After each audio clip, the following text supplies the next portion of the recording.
Surendranagar city survey કચેરીની કામગીરી ફરી એકવાર વિવાદમાં સપડાઈ। લીયા ગામના એક ખેડૂતની માલિકીની જમીનમાં માપણી દરમિયાન અધિકારીઓએ તેને ગૌચરની જમીન દર્શાવી દેતા હોબાળો મચ્યો।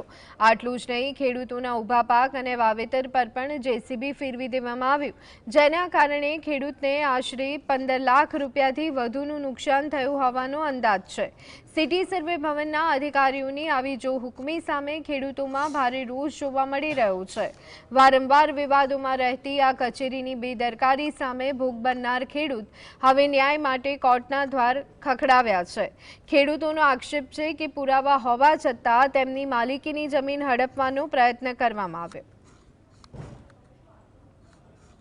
કોઈ જાણ કર્યા વગર કે કોઈ નોટિસ આપ્યા વગર ગત 22 તારીખે ડીએલઆર વાળા આવી માપણી કરી અને આડેધડ જેમ ફાવે તેમ જીસીબી ચલાવીને માલઢોર ચરાવી દીધેલ છે। શું લેવા આવું કર્યું? એ લોકો ગડચરની જમીન ખુલ્લી કરાવવા માગે છે। જમીન ભલે ગડચરની ખુલ્લી કરાવવા માંગે, પણ મારી કાયદેસરની માલિકીમાં એ લોકોએ પ્રવેશ કરી અને મારું અત્યારે 10 થી 15 લાખ રૂપિયાનું નુકસાન કર્યું છે।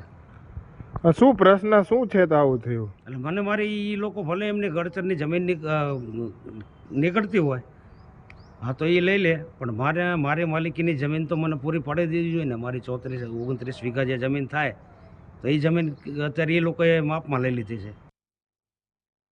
મૂળી તાલુકાના લીયા ગામે જે અત્યારે ગૌચર જમીન ખુલ્લી કરવા બાબતમાં જે કામગીરી ચાલી રહી છે, એમાં અન્ય જે ગામના છે જેને ગૌચરમાં દબાણ કરેલું છે એને બચાવવા માટે થઈ અને આ ડીએલઆર ઓફિસના જે ઓફિસરો છે, જે માપણી કરનાર માણસો છે, એમને એક વ્યક્તિને બચાવવા માટે થઈ અને બીજા ખેડૂતને જે અંદર એની માલિકીની જમીન બાપદાદાની જમીન છે, વર્ષોથી જે વાવેતર થાય છે, એ જમીનમાં અત્યારે એમ કહેશે ગૌચર આવે છે। ખરી રીતે જે ગૌચરની માપણી થવી જોઈએ એ થઈ નથી, ખોટી ગેરરીતિ કરી અને આ ખેડૂતને હેરાન કરવામાં આવે છે। એના ઊભા પાકમાં જેસીબી અને માલ ઢોર ચરાવી રૂપિયા 15 લાખ જેવું મોટું નુકસાન કર્યું છે।